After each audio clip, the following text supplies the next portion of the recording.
Et maintenant, c'est l'invité explosif. Et on va voir s'il y a de l'intox, du coup. Ah, ouais, et puis je suis annoncé invité explosif, donc du coup, c'est pas mal que j'ai fait un petit game avant, quoi. Ouais, exactement, c'est très bien. Oh là là, c'est top. L'émission se déroule à perfection. À merveille. Donc David Boring. C'est pas la merveille encore, mais bon. Oui. On y arrive. Alors, chanteur du groupe Nave New Beaters et notre invité explosif. Mais avant de parler du nouvel album et de la tournée, on va parler un petit peu de toi. Tu es d'accord? Oui, d'accord. Oui, bon, j'aime pas trop parler de moi. Sinon, ça nique toute la chronique. Alors, tu commences très jeune ce métier puisque tu apparais enfant dans les films de ton père Philippe Clair. Ah, pas mal. Je sais pas. Ouais, vas-y, dis-moi en plus sur moi-même. J'adore. Parce que j'invente des fois les bios. Ouais, on t'a vu dans Si tu as besoin de rien, fais-moi signe. Et dans l'aventure extraordinaire d'un papa peu ordinaire, c'est bien ça? Ouais, ça me plaît. Comme passé, ça me plaît. Ça pourrait être plus. Ça pourrait être pire. Ouais, plus dark, mais c'est cool. Alors, t'avais quel âge, genre, de ces films? C'était quand j'étais jeune, hein, 30, 32, quoi. C'était à l'époque, disons. C'était un autre cinéma qu'on faisait. Un cinéma où il y avait de la place pour le cinéma populaire, pas dicté par les lois du marché. Voilà. Est-ce que tu peux continuer à parler de moi? Bien sûr. Alors, est-ce que déjà à l'époque ça t'a donné envie de faire ce métier? Bah oui, c'est vrai. Oui. Je me suis dit, non, souvent je voyais mon père en fait qui parfois il se faisait arrêter par la police parce qu'il, je sais pas, il franchissait une ligne continue, enfin en voiture quoi. Et à chaque fois il se faisait reconnaître, ou alors s'il se faisait pas reconnaître, il disait vous m'avez pas reconnu.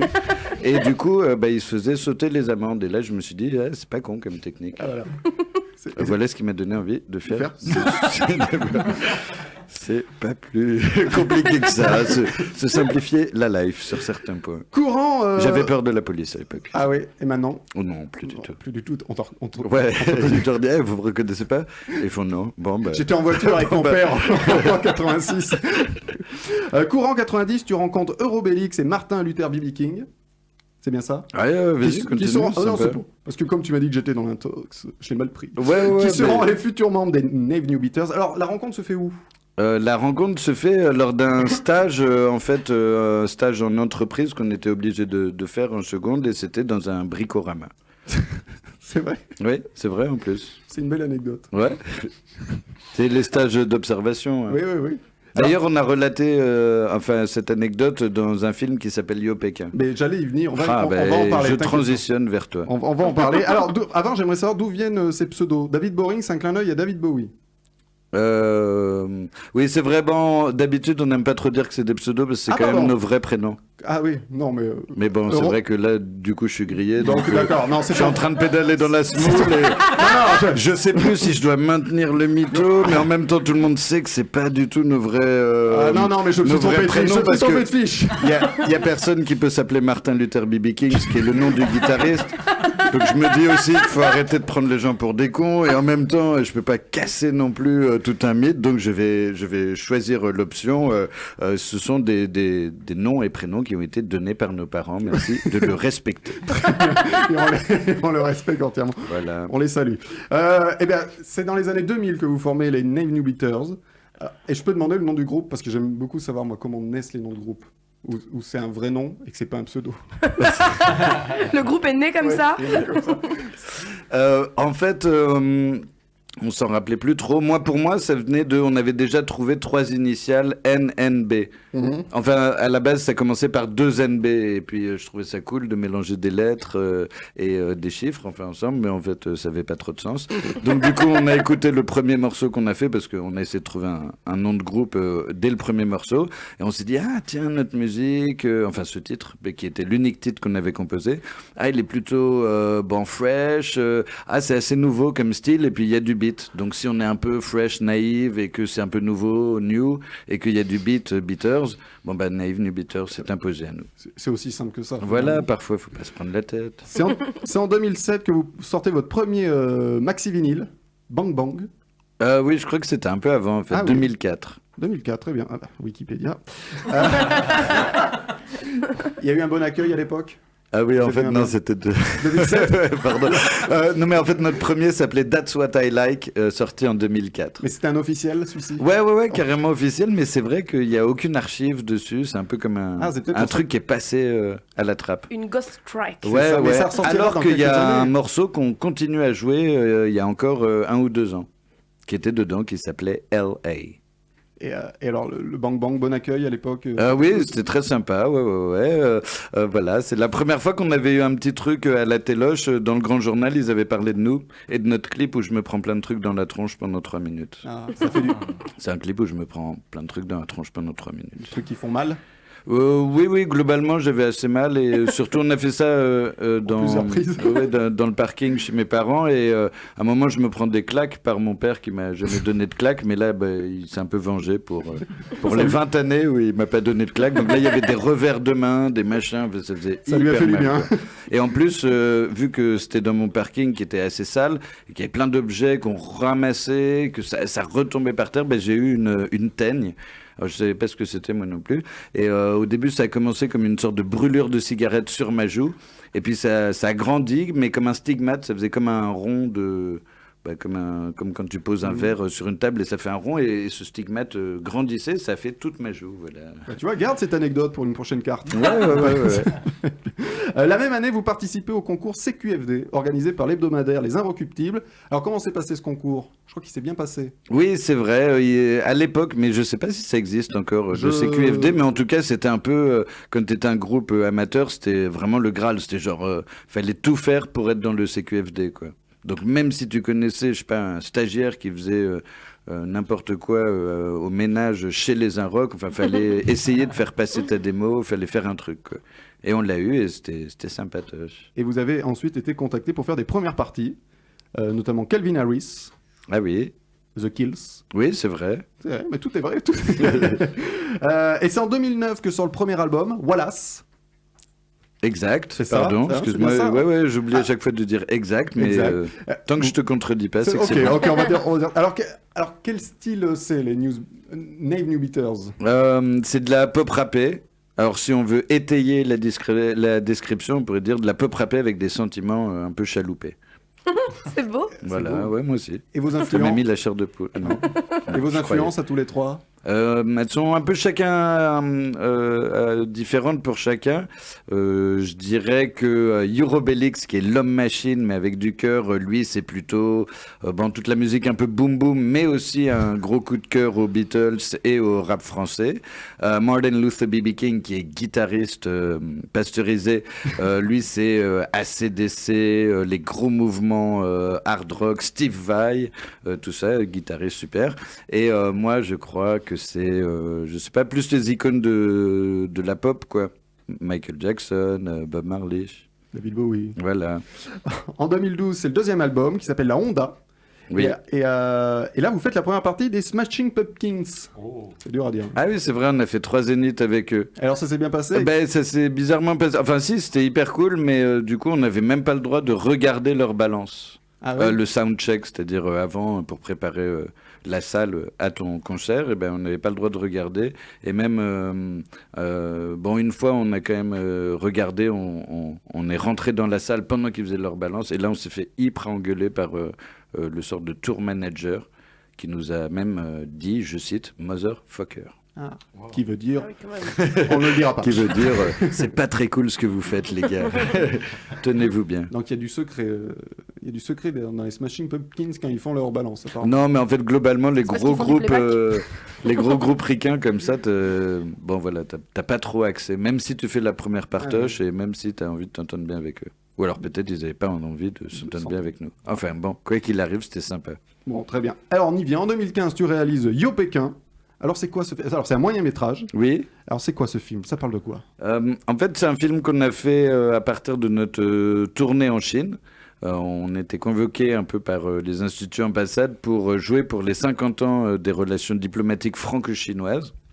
Ouais. Et du coup, moi j'aime bien un peu haranguer le public quand on fait des concerts. Et je pratique le chinois depuis pas mal d'années. Et donc par exemple, pour leur dire est-ce que vous êtes chaud ou pas chaud au chinois, tu dis ni men je pu je ma. Donc moi en plein concert, je dis mais bon en fait si tu prononces mal, si tu dis ni men je pu je ma, c'est-à-dire c'est presque pareil mais il y a un accent tonique qui diffère, ça veut dire est-ce que vous êtes des enculés ou pas des enculés. Ah oui. Du coup j'ai dit ça en plein concert et je me suis fait arrêter par la police et s'ensuit un peu tout un drame politico-psychologique en Chine pour ma libération. Et alors, et on peut se le procurer, ce moyen-métrage? Non, en fait, à chaque concert, j'ai essayé de le refourguer à des salles de Cinoche à côté. Donc voilà, il a fait un peu sa petite tournée. Je tiens à dire que quand même, on a 870 entrées Visa CNC. Donc c'est le plus gros bid de 2016. Mais pour moi, c'est quand même une victoire, quoi. Donc voilà, je me suis occupé moi-même de la distribution et l'exploitation de ce film. Et c'était ta première réalisation? Oui. Non, pardon, je croyais dans la distrib de films, c'est ma première expérience. Non, j'avais réalisé aussi des clips pour notre groupe, Naive New Beaters. Alors, je l'ai dit au début, c'est pas ta première fois que tu touches un petit peu au cinéma. Hein. Ouais, ça fait bien un peu, ça fait sérieux. Mais on t'a vu aussi dans Nos Futurs, de Rémi Besançon. De Rémi Besançon. Ah, mais je l'ai vu. Eh oui. Tu sais qu'il y a beaucoup de personnes qui l'ont vu. Oui, mais du coup, j'ai vu David dans le film. Voilà, c'est ça que je voulais dire. On s'est rencontrés avant de se rencontrer. Ouais, Voilà, sympa. c'est beau, c'est comme dans un ça film de t'a pas Lelouch. trop marqué. On t'a vu plus récemment dans Les Ex. Oui. Maurice Maurice c'est ça, Barthélémy. Maurice Barthélémy. Boris Martelly. Pardon. C'est son frère russe. C'est ça. Alors, il y a d'autres projets qui arrivent au cinéma, pour le cinéma.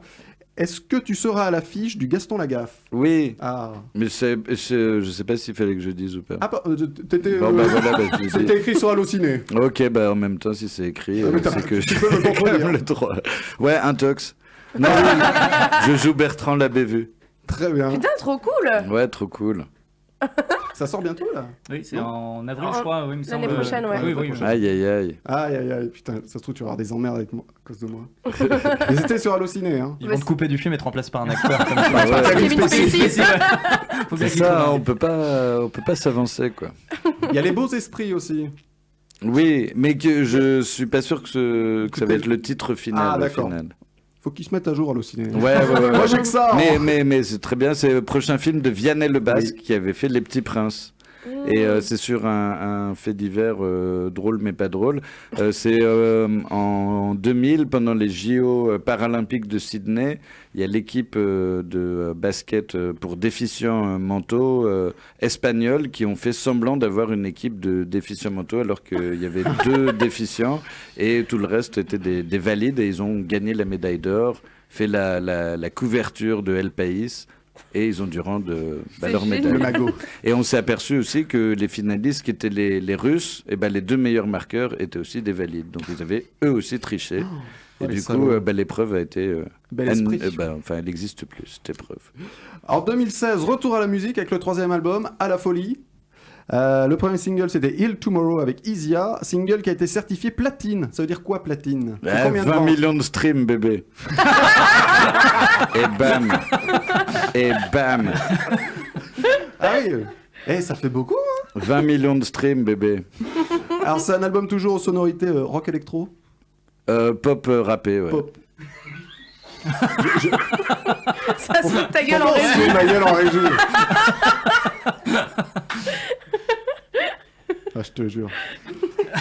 Alors, comment ça se passe, les compositions dans le groupe? C'est toi qui composes tout ou Non, on compose tout à 3 en fait.